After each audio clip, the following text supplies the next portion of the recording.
centro de la política pública y son ciudadanos con derechos. ¿Cuáles son esos derechos de las víctimas? Pues los derechos son varios, Carlos. Primero, y el fundamental, digámoslo, es a que reciban un trato con dignidad.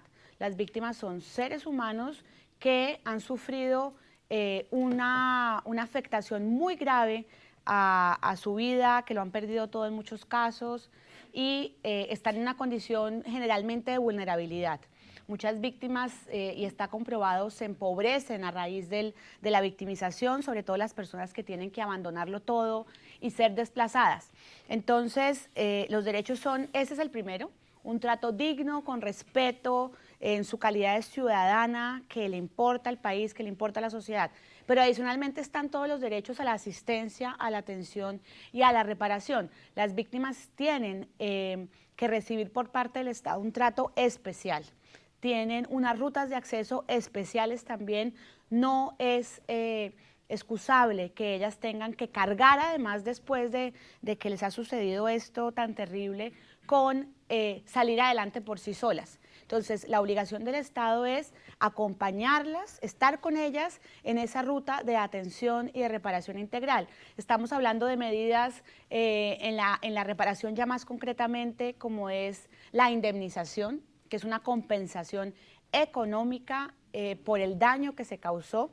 Y esto es muy importante, es una compensación económica que va más allá de un cheque.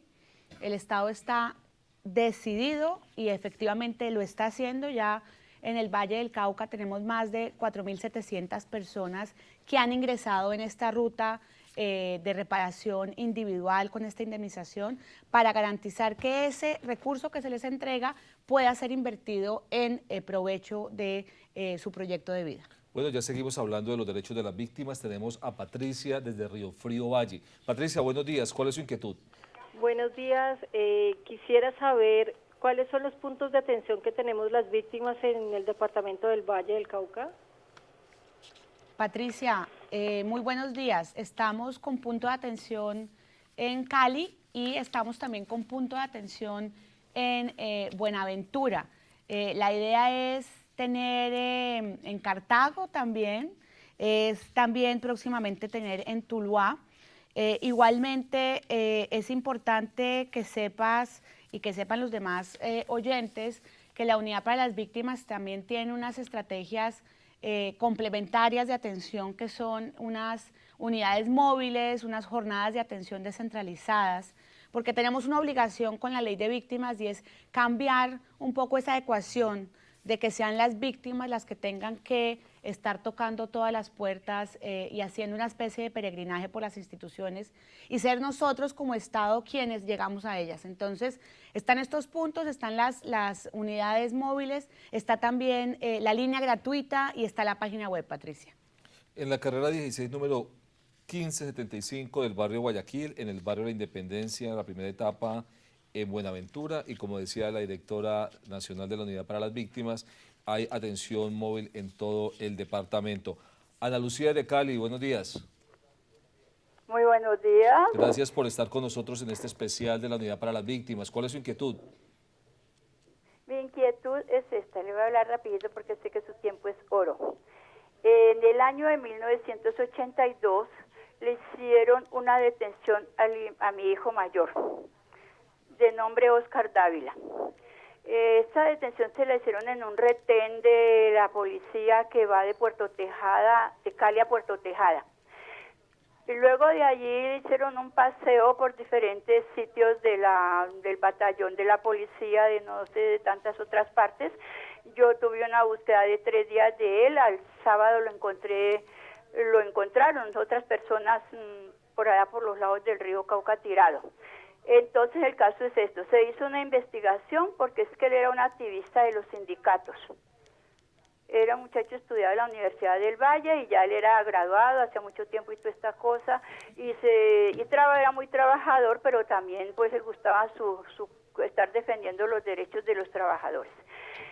Entonces se hizo una investigación que pues me ayudaron muchas personas de Bogotá y me mandaron 3 investigadores. A la vuelta de 2 años me entregaron una carta, me la mandaron por correo donde dice: señora Ana Lucía Dávila, tenemos para informarle que ha sido destituido fulano, fulano, fulano, bueno, 4 ahí, de que por haberlos encontrado culpables de detención, tortura y muertes de su hijo fulano de tal. Entonces mi pregunta es esta: ¿cómo hago yo para tener derecho a una indemnización? Porque es que él dejó 2 hijos, los cuales no pudieron estudiar aquí porque por poquito se me los llevan también en esa recogida que hacían de muchachos que uno no sabía si era para la guerrilla o era para paramilitares o qué. Y yo al ver que ya mis nietos iban, como dice el cuento, a perderlos, pues yo hice todo lo que se pude y por allá están lavando platos, lavando pisos y no pudieron estudiar. Entonces pues yo pienso que si se puede hacer alguna cosa para dejarle algo a ellos, yo le agradecería mucho. Ana Lucía, muchas gracias por llamarnos. Doctora Paula, ¿qué le podemos decir? Pues no, lo primero es que sí lamentamos muchísimo y usted es una mujer muy valiente que ha persistido en esa investigación y pues efectivamente con un resultado, en el caso suyo, positivo en términos de justicia por la destitución que nos comenta. El caso concreto pues sucedió antes de 1985, estamos hablando de 1982. Si bien el delito del cual su hijo fue víctima está en el marco de la ley de víctimas, no lo está en virtud del año en que se hace el corte por parte de la ley 1448. Usted pues obviamente persiste su derecho pues a saber la verdad, a saber quién le hizo eso a su hijo, y usted pues ya ha avanzado muchísimo el Estado en ese punto, a hacerse justicia, y probablemente usted tiene más unas acciones ordinarias, no esta extraordinaria, digamos, que es la ley de víctimas que busca ampliar este marco de reparación pues a los millones de víctimas que hay en el país. Usted tiene también acciones judiciales regulares para pedir una indemnización por vía ordinaria, para que el Estado también pueda usted compensarle y a los hijos de su hijo por lo que le sucedió.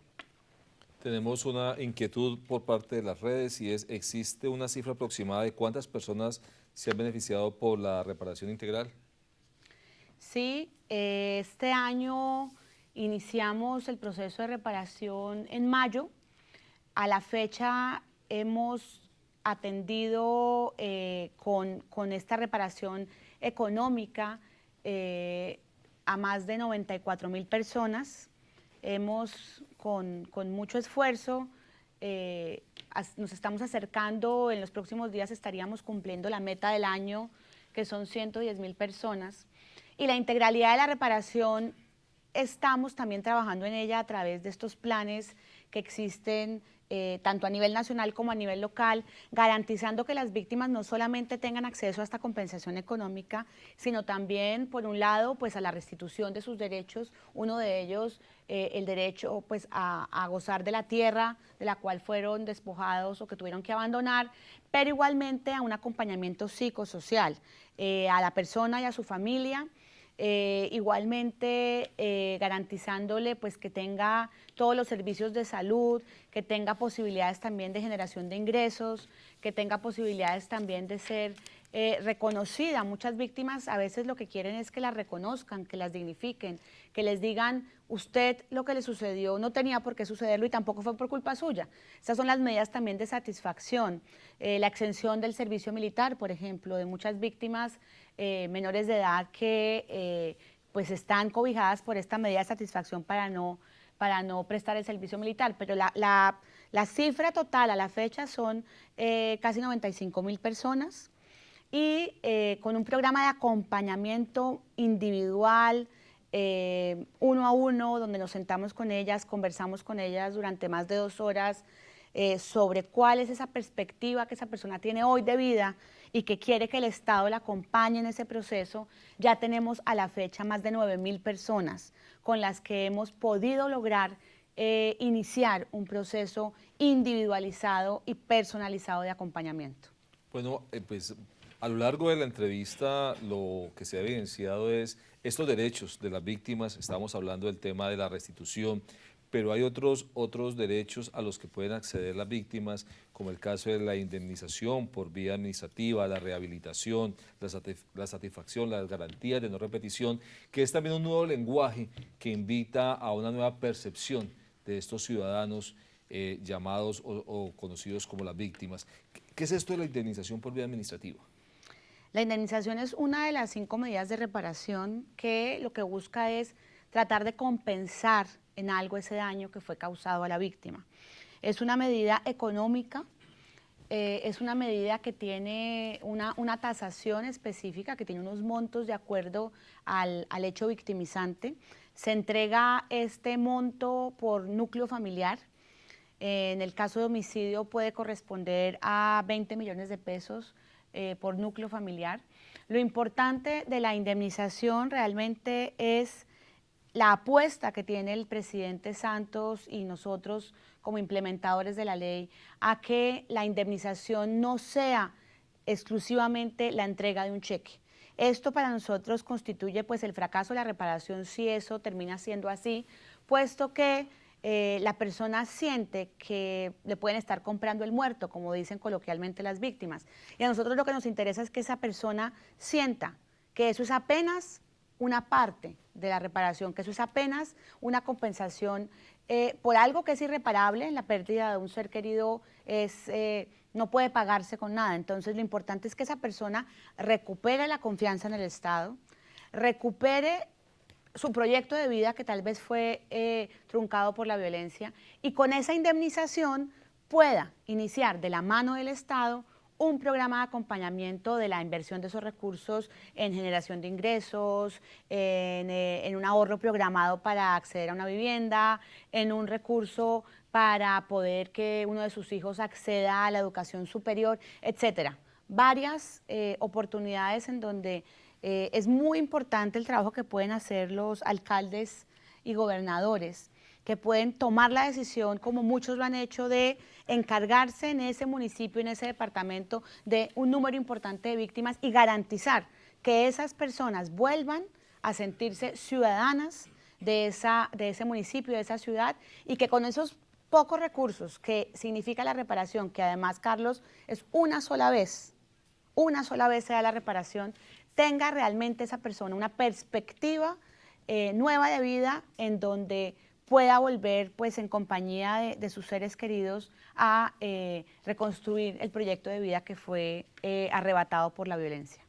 Esta ley de víctimas y la aplicación de la unidad es una experiencia única en el mundo. ¿Cómo ha sido la experiencia de dirigir este proyecto que tiene los ojos tanto del país como de afuera? ¿Cuál es esa experiencia y cuál es ese gran reto? ¿Y cómo así que somos los únicos que le apostamos a esta aplicación? Pues sí, es una experiencia única por varias razones. Uno, porque estamos haciendo atención integral y reparación integral de las víctimas en el marco de un conflicto que todavía está vigente. Nosotros recibimos diariamente información sobre nuevas víctimas. Desafortunadamente tenemos que pues estar ahí para ellas y atenderlas y hacer que inicien todo el proceso.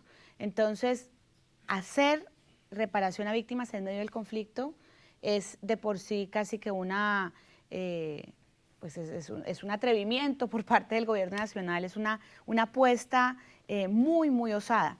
Eso es lo primero. Lo segundo, estar haciendo este proceso en un estado en donde todavía persisten pues situaciones de pobreza, en donde se han hecho esfuerzos importantísimos para la superación de pobreza extrema, para la inclusión social de las personas más vulnerables, pero todavía pues hay zonas del país y hay regiones que son principalmente donde también están las víctimas, en donde hay personas en situaciones pues de mucha vulnerabilidad y que no es fácil entregarle un recurso económico en modo de reparación a una víctima y no entregárselo al vecino. Digamos, hay un tema de tensiones sociales que surgen y que es muy importante por eso rodear este proceso de un acompañamiento social importante en donde entendamos que esa víctima recibe esa plata porque algo le sucedió grave, porque tuvo un daño en su vida y en su vida familiar